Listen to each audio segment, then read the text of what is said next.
नीटच्या paper फुटी प्रकरणामध्ये दोषींना शिक्षा करण्यासाठी सरकार नवीन विधेयक आणणार. पंतप्रधान मोदी यांची सोशल मीडियावर व्हिडिओ पोस्ट करत माहिती. सोमवारी विधेयक मांडण्यात येणार, मोदींचं आश्वासन.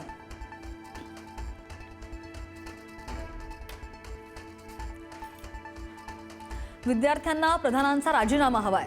दिशाभूल करत विद्यार्थ्यांच्या बुद्धीचा अपमान करू नका.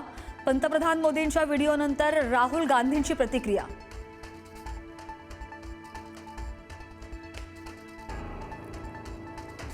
अखेर सोनम वांगचुक यांचं उपोषण मागे 26व्या दिवशी वांगचुक यांनी सोडलं उपोषण. जे.पी. नड्डा, जितेंद्र सिंग यांच्या उपस्थितीमध्ये उपोषण मागे 65 खासदारांनी भेट घेतल्यानं उपोषण सोडल्याची वांगचुक यांची माहिती.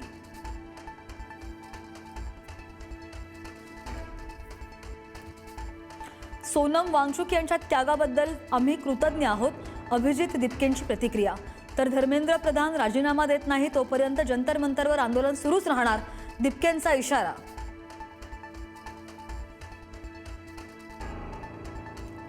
वांगचुक यांनी उपोषण सोडल्यानंतर आज चर्चा होईल, सीजेपीचे प्रवक्ते सौरभ दास यांची माहिती. दिल्लीच्या कॉन्स्टिट्यूशन क्लबमध्ये चर्चा होईल, दास यांची माहिती.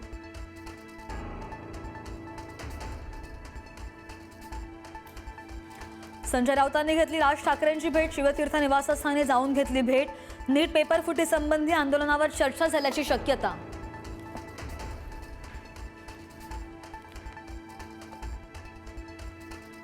दादरमधील विद्यार्थी आंदोलनाच्या वेळी पुरुष पोलिसाकडून महिलेशी गैरवर्तन झाल्याचा आरोप.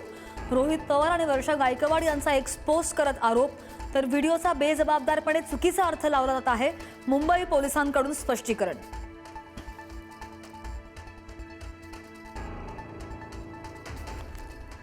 नाशिकमधील गोदावरी नदीनं धोक्याची पातळी ओलांडली.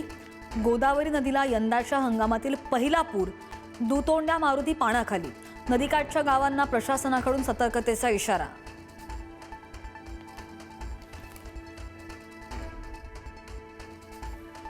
नाशिकमधल्या चांदोरी गावामधील 40 कुटुंबियांचं स्थलांतर. चांदोरी गावाला पुराच्या पाण्यानं वेढा घातल्यानं प्रशासनाकडून खबरदारी. गोदावरी नदीनं धोक्याची पातळी ओलांडल्यानं प्रशासन अलर्ट मोडवर.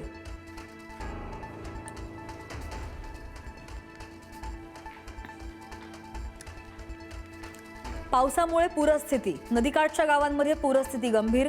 वस्त्यांमध्ये तब्बल 24 तासांहून अधिक काळ पुराचं पाणी. नागरिकांचा घरांवर आसरा. बोटीच्या मदतीनं नागरिकांचं रेस्क्यू.